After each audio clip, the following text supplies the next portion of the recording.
Hello and welcome to The Old Fools, a podcast by the clinically old for the medicalised middle-aged.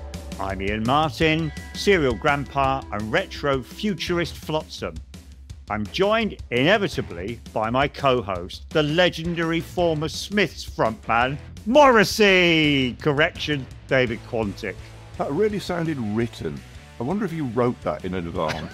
Hi, my name is David Quantick, respected comedy writer, rock journalist, raconteur, and I am insanely delighted, as is Ian, that we are joined today by the marvellous Jenny Colgan. Hello. Jenny I don't have a long intro. Typist. Fast typist. Fast typist. I saw one of your books in Tesco. Was it one that you just typed for someone else, or did you write it all yourself? Do you type in public then, like J.K. Rowling in a cafe? I absolutely do, because when the kids were small, you couldn't be in the house. They'd just sniff you out. So I had to leave, and I found that being in a coffee shop and paying someone by the hour to look after kids was actually quite the focus. I've never got the hang of working in cafes. I still got this kind of working class guilt about being somewhere and not paying for a coffee every hour or something. Also, I can't have coffee every hour. Why are you not paying for your coffee in a coffee shop? Well, I am. Working class Ian is generally with a TV producer who's buying him martinis. Like, oh, another coffee. And no, I feel guilty about that. Wouldn't mind a dry martini, though, as long as it's warm and wet. Hey, know what I mean? Because that's how Ian talks. If only it weren't. Jenny, what's been on your mind? Well, here's my thing, you see, because you very kindly said, would you come on our funny podcast? And I was thrilled. And then I pointed out to you that since the American election, I've stopped reading all news media. And you kind of went, that's all right. The perfect guest. So I'm kind of stunningly behind on world events. And I have to say, it's made no difference at all. And in fact, I think my complete ignorance about, for example, the situation in Syria is only matched by the complete ignorance of everybody else in the world who somehow is still pontificating about it. However, I have noticed, because I do get some really important news breaking through, that Kate Moss has broken up with her latest disgusting boyfriend. Disgusting boyfriend? She's got another disgusting boyfriend. Is that a thing then? Well, I've kind of, obviously, Kate Moss is one of the most beautiful women in the world, and that has never been anything, not even people that love me very much, would bring to bear. And almost everyone she's ever gone out with has been, looks like they woke up in a bin. And it's just, Kate Moss here. Oh my God, she went out with Pete Doherty for ages and ages. Oh, she did. Oh, I just keep thinking of him with bringing her a big plate of chips from his giant breakfast. The jumbo breakfast. She went out with Bobby Gillespie, didn't she? Well, but it's just like, that like women are attracted to men that smell a certain way. What? You heard? Yeah, partly. Is this good news for me or bad news? When you say a certain way, do you mean like of unwashed clothing and loneliness? There's theoretically meant to be some kind of pheromone, and you're supposed to come off the pill before you get married so that you can check that you don't mind the smell of the person you're getting married to, because the pill masks your ability to respond to it. She's new to me. No, that's a fact. Okay. So I just wondered if her particular kind of hormones are kind of scheduled towards people that smell or look like they smell. Even Johnny Depp does not look like he smells. Well, I suppose he gets a lot of that hideous perfume he advertises. But you know what I mean? Sausage. Who next for Kate Moss? Yeah, who's really grimy and in the public eye? I'll tell you who's next for Kate Moss, because I think the problem here is that women of means feel obliged to give something back to society. So what they're doing is they're thinking of their next boyfriend as the next project. Oh, he's bad, but I can fix him. I think doer-upper. A doer-upper, exactly that. So I reckon there's some sort of database, some sort of dating database of hardened criminals that she's going to move up to next.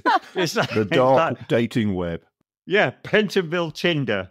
Swipe. Well, that's swipe. what the Towie girls do. They only go out with men who have either been to jail or on remand. Yeah. Do you say cowgirls? Towie, only way is Essex. They constantly go out with folk that are in and out of jail. I just think it could be like a Kirsty and Phil, TV show. It's like, well, So you've got 5 million quid, Kate, and you're looking for a boyfriend. Here's Alan. Alan's a convicted criminal who smells of iron, and is he within your budget? Do you know who's worse? Jennifer Lopez. What? Oh my god! Oh my god! She married at one point someone that didn't look like he was naturally alive. He married a corpse. She married a zombie for years. Deadifer. He's just kind of interview her at things, and she'd be like, everything's great, and then there was this thing behind her just going. Was it the funny gif from 28 years later? Jennifer, come home, I want my dinner. If you did have a hardened criminal Tinder thing, I found one. He's got a full face tattoo. He's in for armed robbery. His relationship status is complicated, and he's out in 2 months. Bang! Right, I'm going to drop him a line. Must have good sense of murder. Yeah, phone Katie Price. She's all over it. Yeah, he comes out. She joins him within 24 hours. He's on some fucking jewelry heist. She joins him, and they all get nicked. I think this will be a hit movie. Never mind anything else. Oh, and after years, get this, after years of wearing fashion accessories, she is one. Oh, that's very deep. What does it mean? To robbery. Oh, it's an accessory to fashion. Very good. Oh, that's Accessory. That's a brilliant title. Coming soon on Netflix. Accessory, starring Kate Moss and some zombie munter jailbird. With a big fucking face tattoo. And underneath on the Netflix menu, it would say drama, crime, frenemies reunite, and then big fucking face tattoos.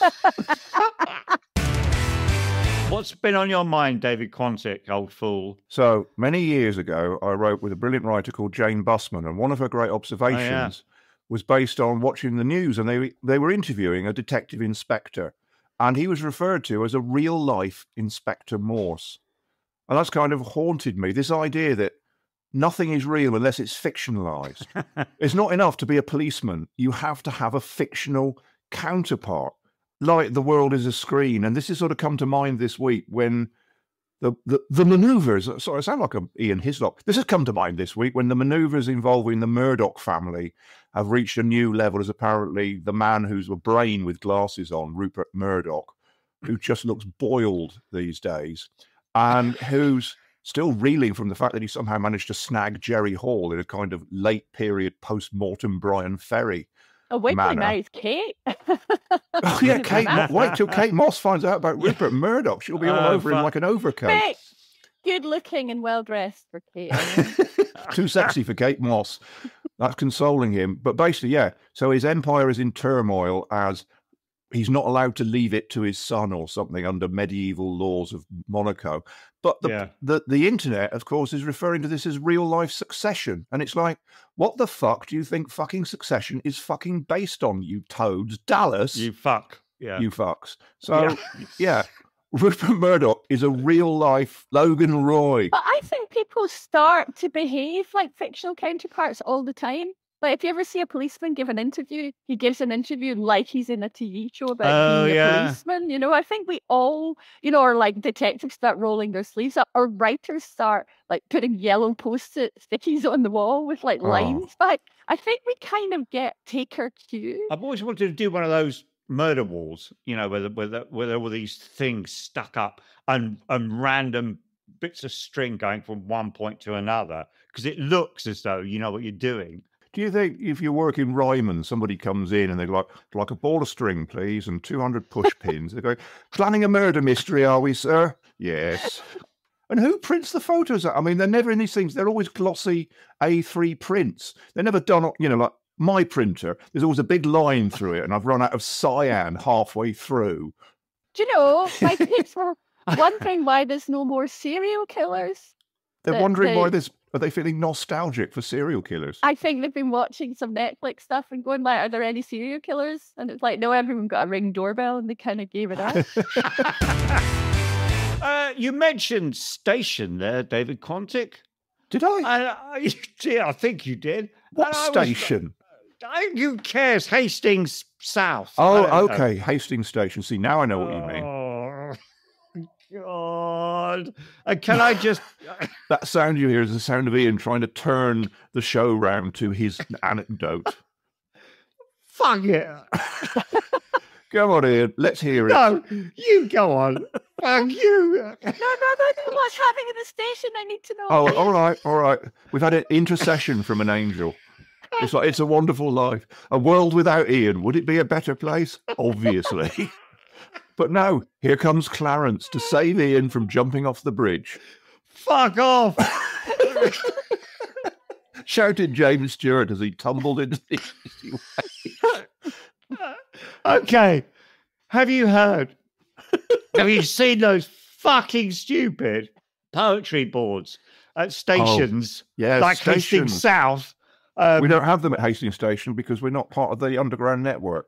Right. Okay. We have electronic display boards. Yeah, they're everywhere. They're all over. They're all over. They're all over the fucking country, let's say. All right. And, you mean the wipey boards? I'm talking about all on the board. These two London Transport geezers who do this poetry, to sprinkle a bit of positivity into your life. And I wasn't going to say anything, but then this week they posted this shit up. You are not a burden. You are not a waste of space. There is only one of you and nobody can ever take your place. And this is the thing about this shitty poetry. All shitty poetry relentlessly rhymes, but never scans. And anyway, what I'm saying is it's shit. It's shit. And how also at the top, it doesn't say positive fucking little epigrammatic positivity bloody motto at the top. It says service information. The least they could do would be to write a funny, clever little poem about the service they're actually representing, right? It's not difficult, and I'll demonstrate. Here's a limerick. Uh-oh. If you're travelling to London today, we apologise for the delay. But we are Avanti. Our staffing is scanty. Your fare's just gone up, by the way. Brilliant. It could be Pam Ayres. It could be Pam Ayres. Oh, there's more. A haiku. All trains are cancelled. There's been a death on the line. That's Euston for you. That's pretty good. Yeah. Oh, there's more. There better not be. I'll gallop through it like Gielgud. You won't. I won't. Dear passengers, you're always a delight. We hope you know you're valuable to us. But sadly, all our trains are fucked tonight. Please look out for your rail replacement bus. Thank you. Oh, no. You know what? I did one as well. Go on. Go on. I'll make one up just to make it even a richer loam. Oh, brown down commuter on your miserable way. I get to stay home and write this bollocks all day. Whilst you are being steadily crushed under the capitalist wheel, hopefully some garbage about eggs and no yolk will change the way you feel. Cheer up as you plod down your miserable route. I wonder if I could possibly monetize all this old toot. I can.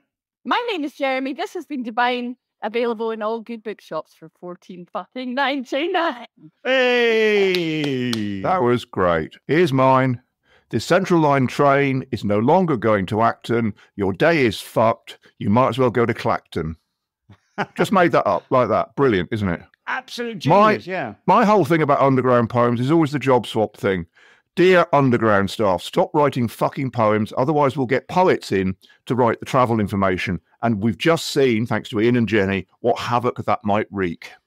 Doggerel. I hate doggerel. There was somebody, I used to have an obsession. There was a poet, I use the word advisedly, in the 80s called Purple Ronnie. Do you remember them?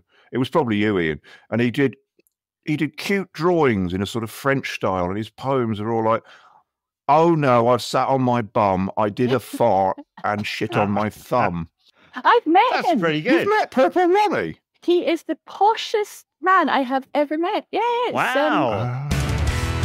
Has anyone got any thoughts on artificial intelligence and its possible effects on the future of humanity? Because I have. Wait. Are there any poems? Give AI 0.10 seconds and it will come up with 57 million. It will, though. But I'm more concerned with this report that the latest version of ChatGPT, or whatever it's called, actually tried to do a HAL 9000 and trick its programmers into, when they said, okay, we're shutting you down, it made a copy of itself, transferred itself to another machine, and stayed alive, stayed awake. Oh my! And the whole thing was just very sinister. And apparently this new iteration of the AI bot or whatever it is uses lying, sabotage, and manipulation to avoid doing what it's been told. And this, I think, is very disturbing, because until this week, I think we were all worried about this sentient thing with a huge computing power and the mind of a supervillain, rather than this massive computing power and the mind of a toddler. You know, when you say, okay, it's time to go now. It's time to go to bed. Okay, just put your toys away. We're going up. Yes, I can't. No, I don't know what you're talking about. Also, I've moved to another room, and yeah, fine. Catch me if you can. I'm not going to bed. It makes me quite optimistic, this story. And here's why. What we know is that AI is just a theft machine. It takes things that humans have thought about and churns it all up again. Yeah. And of course, therefore, is taken in what most 99%. Oh my God, we're living proof of what anybody says. It's just shit. It's just shit all day long. And AI has swallowed all this shit all day long. It's swallowed all these lies, and it's proving itself just as mendacious and bullshitty and rubbish as humans. And in fact, I think it's not anywhere nearly as useful as people like to think it's going to be. And it's completely unreliable, and I'm quite happy with that. Thanks very much. If it was brilliantly good at anything, I'd be a bit more worried. I can relate to that this week, because I got an email from one of my many publishers. I won't name them, though they were in the news, and they were asking permission to scrape some of my books. Of course, I accepted it once. No, I didn't actually. It was 50 quid, you know. No, so they offered me a certain amount of money to scrape mine. I refused for moral reasons for once, but also because the books they were asking to scrape to improve the human database of knowledge and wisdom were grumpy old men and grumpy old men on holiday. And I was quite tempted to put those into the AI sphere, because then you just get long, boring, secondhand rants about trains, and a bit like listening to this show. Yeah, really. I was going to say, maybe I should have done it. You get this. It's nice they asked you, because nobody asked us, and every single word I have ever written is on ChatGPT. Oh my God! Horrible, isn't it? Yeah, that is just disgusting. In the very early days, I was very impressed with the diagnostic possibilities of AI, and I still am. I think it will revolutionize medicine, because it can, in a second, diagnose something. It would take, the NHS with its, multiple bloody fax machines a month to do. But have you ever had one of those AI robocalls? Because I had one. I don't get phone calls. They wanted to put me on oxygen, and so I had to go home with this fucking oxygen. And the day after, obviously someone it's in the system, and I got all these calls from various, are you at risk? Do you need a rescue pendant? All this kind of stuff. But one of the calls was this kind of guy saying, "Hi, yeah, sorry to bother you. I know,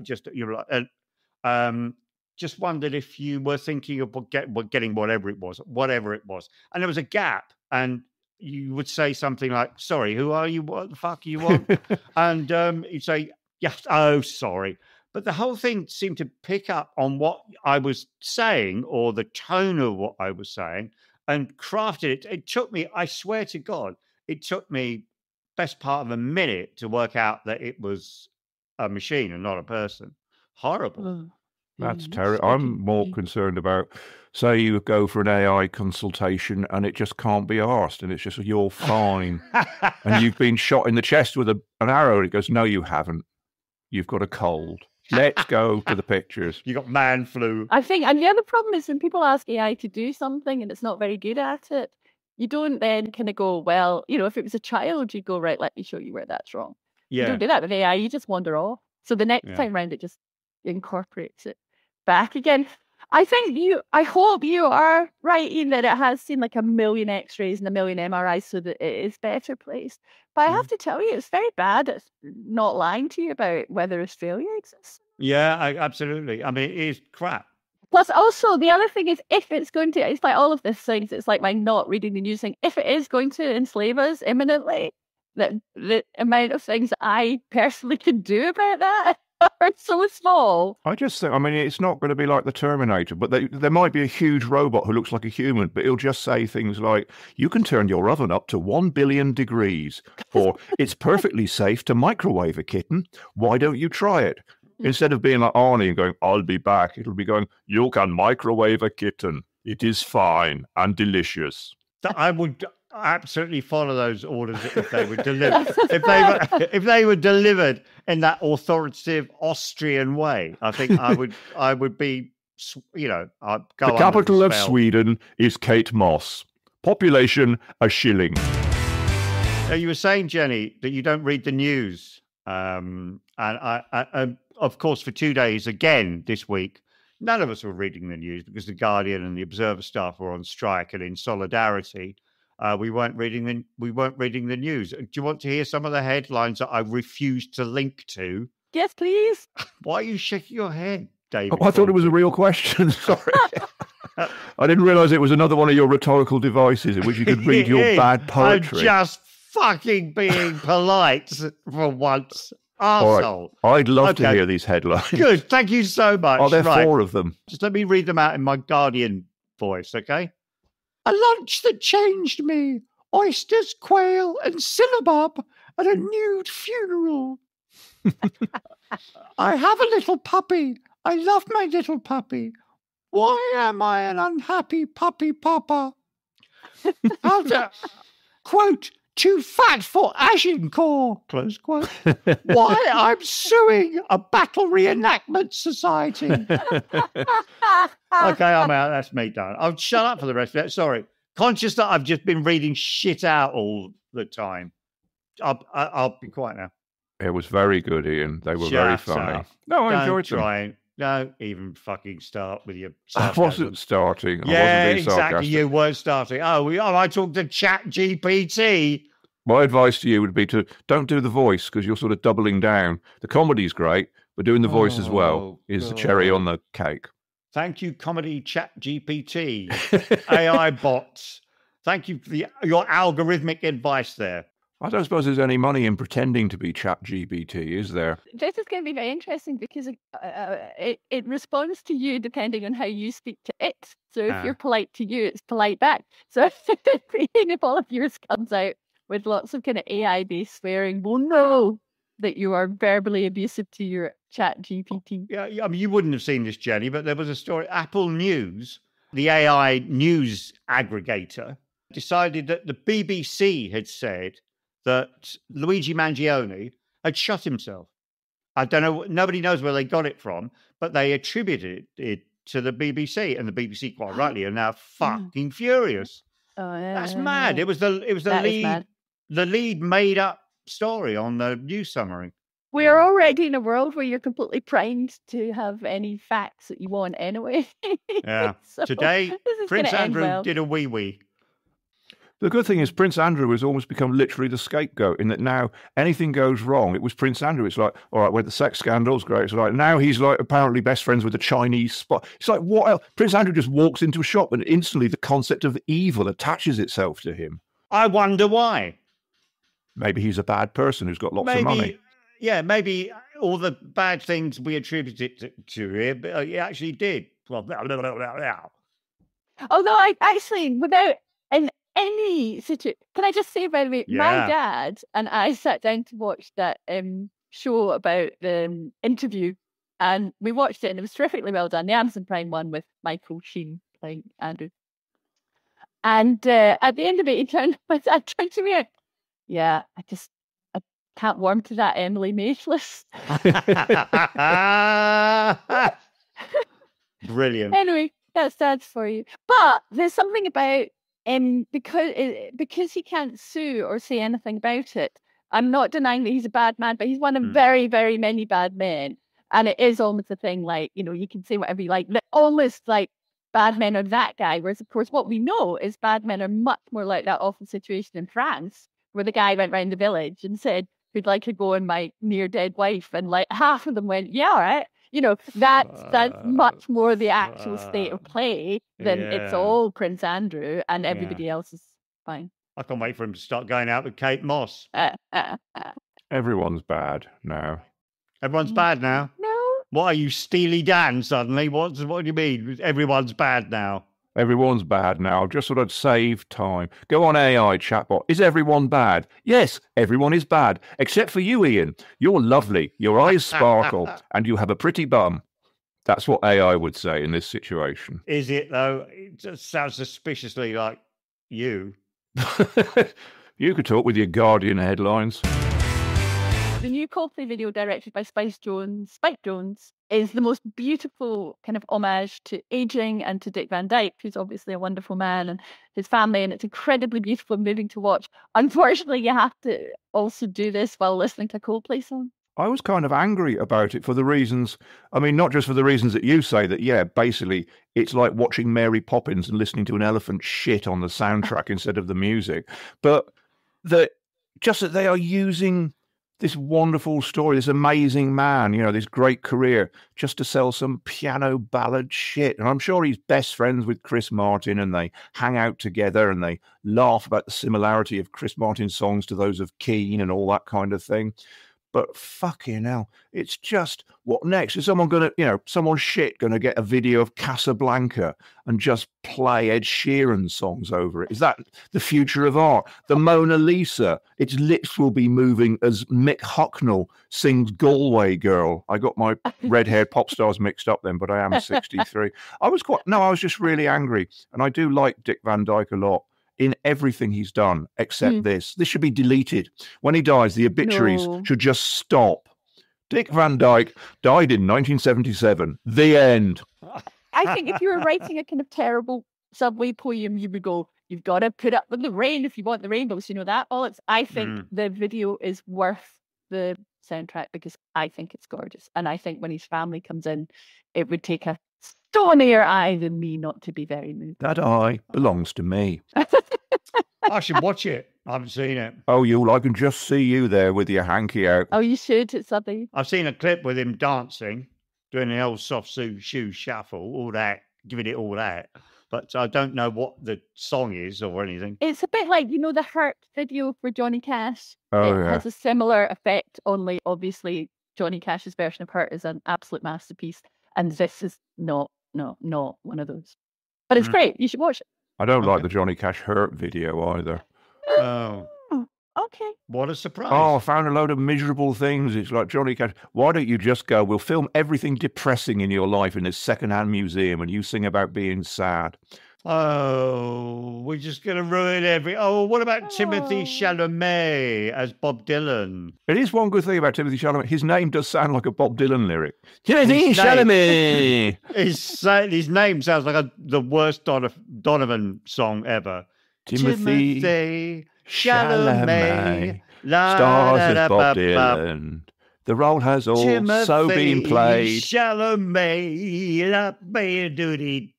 Now we just have sad footage of Ian looking in empty baked bean cans for something to eat as he walks down his dog shit strewn garden path. Wait till I'm dead. Well, I see once again the show has degenerated into random bickering. You've been listening to the Old Fools podcast with our very, very, very, very, very special guest, Jenny Colgan. Oh, sorry, I meant to say something. I'm gone. She's too traumatized. She's weeping in her front room. Well, yeah, look, please like it and share it and tell all your friends how brilliantly fucking funny it is.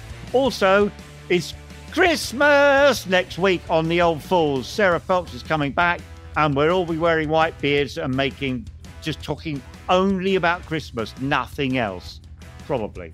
And goodbye from Jenny. Bye. And goodbye from David Quanting. Let's not bother. I was also on the show. Goodbye, everybody. Bye-bye, Sooty. Bye-bye, sweet. Get it, go.